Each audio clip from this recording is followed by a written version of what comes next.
The End User License Agreement, aka the EULA, aka EULA, the thing that most people don't know that they're signing up to. It is essentially a binding contract between the hardware and software provider and the end user, where there's some stipulations in order for you to use their product. This is a way for corporations to protect themselves and to ensure that people abide by certain guidelines and certain behaviors and the like. And I bring this up today because Nintendo of America has recently updated their end user license agreement.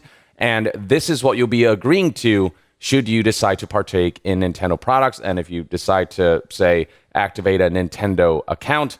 And this one in particular is of a special note because of what it stops users from doing. As reported by News outlet Games Radar here, who first spotted this, it reads right here, new Nintendo of America policy asks user to give up their rights to a class action lawsuit and call customer service instead. We can actually go to the EULA page for Nintendo account users. It reads right here, Nintendo account user agreement. You can see that on May of 2025, something was changed. And there is a note right here that highlights exactly what this is. It reads right here, note, this agreement contains a binding arbitration provision and class action waiver in Section 16 that, to the fullest extent permitted by law, requires both you and Nintendo to resolve most claims, as defined in Section 16, on an individual basis and not as a class arbitration, a class action, any other kind of representative proceeding, or by jury trial. You may opt out of the binding arbitration by following the procedure in Section 16J. So scrolling down to Section 16, you'll find the following quote, please read this section carefully because it requires you and Nintendo to arbitrate certain disputes and claims and limits the manner in which you and Nintendo can seek relief from each other. This arbitration provision precludes you and Nintendo from suing in court, having a trial by jury, or participating in a class action. You and Nintendo agree that arbitration will be solely on an individual basis and not as a class arbitration, class action, or any other kind of representative proceeding. You and Nintendo are each waiving the right to trial by a jury. Once you opt into Nintendo's ecosystem through the Nintendo account, you are agreeing to this. The only way to opt out is if you do so within 30 days of agreeing to this end user license agreement, as highlighted here in Section J. 30-day right to opt out. You have the right to opt out of the arbitration requirement in this Section 16 by sending written notice of your decision to opt out to the following address, Nintendo of America, yada, yada, yada, within 30 days of the date on which you have first agreed to be bound by this agreement pursuant to its items. It's almost like sending a letter of resignation, and what you're resigning to is this contract that doesn't allow you to class action, sue Nintendo, and the like. And if you don't do so within 30 days, you're kind of locked into this. And this is Nintendo's way of, on a corporate level, protecting themselves from legal battles that may be warranted, but because the end user license agreement is legally binding and those who partake in Nintendo accounts and whatnot agree to this, it might give Nintendo a huge advantage in court when some kind of class action lawsuit comes up, even if Nintendo is, from an ethical standpoint, morally in the wrong. This continues. Such notice must include the name of each person opting out, contact information for each such person, and the email address registered to your Nintendo account. If you send timely written notice containing the required information, then the arbitration requirement in the Section 16 will not apply to you or Nintendo, and the parties will settle any claims on an individual basis in accordance with Section 18. If you do not send such notice, then you agree to be bound by the arbitration requirement in the Section 16. What Nintendo is counting on is that most people will not see this and most people won't, and so they won't be able to opt out of this specific arbitration. But when you sign up for a Nintendo account and you send this letter with all the requirements to Nintendo, you can still use their products and services and adhere to all the other elements of the end user license agreement, but opt out of this specific one so that in case you need to sue Nintendo for whatever reason, you're able to do so with kind of more legal leeway. But if you don't send that letter within 30 days after agreeing to this stipulation, which you agree to automatically when you sign up for a Nintendo account, then this is binding and this is something that will stick with you for the rest of time. So this is a PSA for those who do plan to partake in Nintendo products, Nintendo software, Nintendo accounts. If you want legal leeway to be able to sue them in case you feel like they might screw you over in one way or another, then you got to send that letter within 30 days of signing up to a Nintendo account. Do so, and you will still be able to use Nintendo products, and you will still be agreeing to other elements of the EULA, but you'll be opting out of this specific section of the EULA, the dispute resolution, binding arbitration, the class action waiver, all of that you can opt out of. But Nintendo's making that process kind of difficult and tedious and extensive as to make it so that most people will not see this, first of all, and even if they do, they might forget to do so, or it might be enough trouble that they will decide not to partake in this right to opt out and will agree to this. The reason Nintendo's pushing for this updated EULA section and why they want to go the arbitration route instead of the, class action lawsuit round is that arbitration is just much easier for corporations to fight in. So as highlighted here by this Reddit user, for example, who sources information, despite being neutral, corporations win arbitration 90% plus of the time. So this is just ideal for Nintendo. Now, there's some questions as to whether Nintendo can legally get away with this, especially in countries outside of America where consumer protection laws might prevent Nintendo from waiving people's rights to sue, the corporation when they do something that is just ethically incorrect and that does not abide by the law. A lot of people are hearkening this situation to what Disney tried to pull back in 2024 when they were wrapped up in the situation where somebody died at a Disney World restaurant because they were fed food that they were allergic to, that they explicitly stated they were allergic to. And they went to this restaurant because it promoted that they were very conscious of people's allergies, and yet they gave this individual something that they were fatally allergic to, which ended up in wrongful death, essentially. And when Disney was sued for this, what they initially argued was that the individual who is suing the husband of the woman who died from this allergy at the Disney World restaurant was that the person suing subscribed to Disney Plus,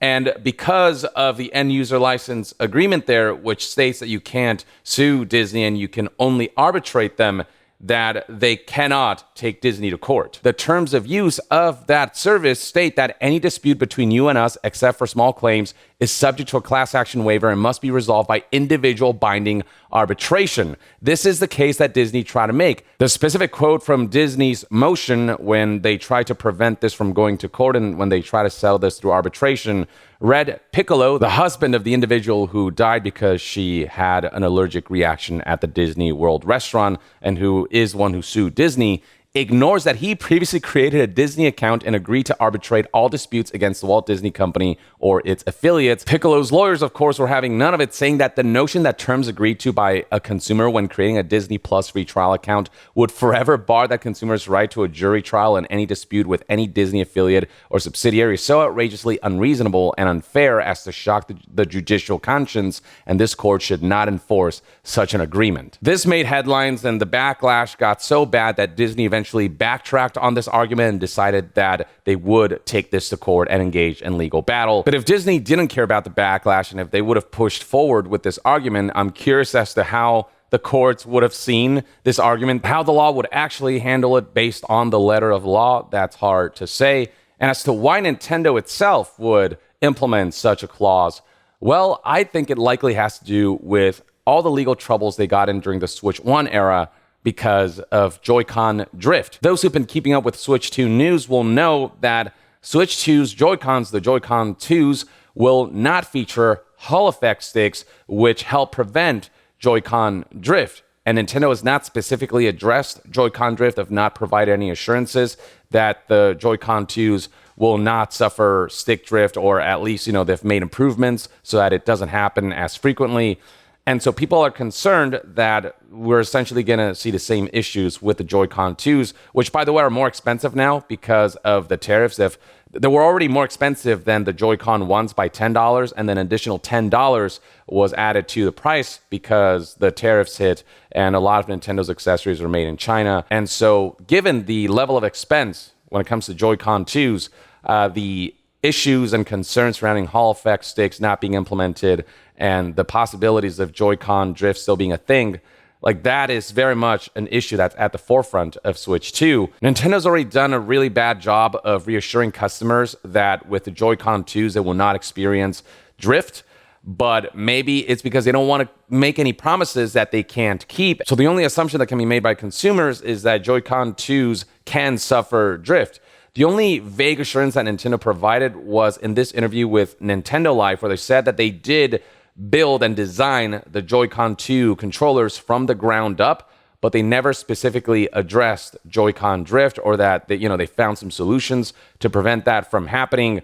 And when we're talking about a company who previously attributed the Joy-Con drift issues to how car tires wear out, the reason Joy-Con drift happens is because of wear and tear and some, like dust particles getting in the Joy-Con control sticks and so on and so forth. This comparison that they make to how car tires experience wear and tear, when even car tires take, significantly more time before they wear down to a point where they need to be replaced, whereas Joy-Cons on average, within like a year, they tend to suffer drift. That was just an excuse and a response that a lot of people were not satisfied with. They ultimately want the product that they purchase, especially when it's as expensive as the Joy-Con pairs are. They want that product to be as long-lasting as possible. They want it to be reasonably long-lasting, and the Joy-Cons, how long they last before they may potentially experience drift, that's just not long enough of a longevity. There's a reason why this became such a big issue, to the point where Nintendo had to issue a formal apology. They had to implement systems where people could send in their Joy-Cons with drift issues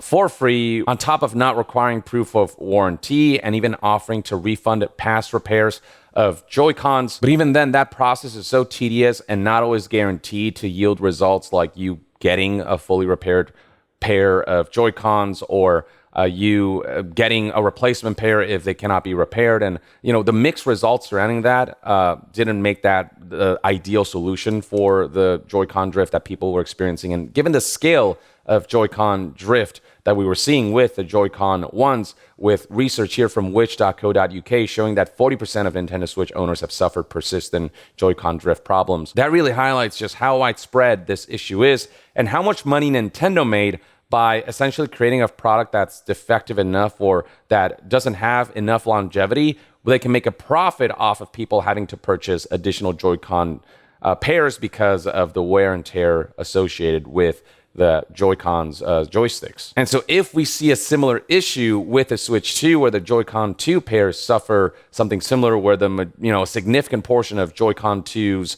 are going to see Joy-Con drift, what the clause here, the Section 16 thing that Nintendo added to their EULA does, is potentially protect them more, legally speaking, from class action lawsuits that they saw during the Switch 1 era. And I mean, you can see right here in this roundup by IGN highlighting all of the lawsuits that were ongoing at the time back in February of 2021, just how many lawsuits are facing, not just in the US, but internationally, in Canada, the US. Right here we have this IGN article that highlighted back in February of 2021 just how many legal battles Nintendo was facing over Joy-Con drift at that time, with the US, Canada, and many others, countries in Europe and the like, all kind of castigating Nintendo for the severe Joy-Con drift issues that customers were experiencing across a wide range of Joy-Con purchases. But yeah, just keep this in mind when you sign up for a Nintendo account and the like. Know what you're getting into and prepare for the uphill battle that Nintendo will make out of an issue that you may have with them, to the point where, you might want to sue them. If it comes to that, then Nintendo will make it difficult by bringing up this clause that you might have agreed to, unless you have actively opted out of it through that letter that you have to send to them. So all worth noting as we kind of count down to the launch of the Nintendo Switch 2, which is going to draw in a lot of new customers, as well as, old fans of Nintendo. And that, ladies and gentlemen, is everything you need to know about the EULA update that Nintendo recently implemented in their Nintendo account user agreement page. Let me know in the comments below what your thoughts and opinions are on the clauses that Nintendo has added, and what you generally think about forced arbitration and how they hold up in the courts. Share your thoughts in the comments below, and to be further updated on all things gaming news, reviews, and discussions, stay tuned right here on Young Yeah. I'll see you guys next time. Young out.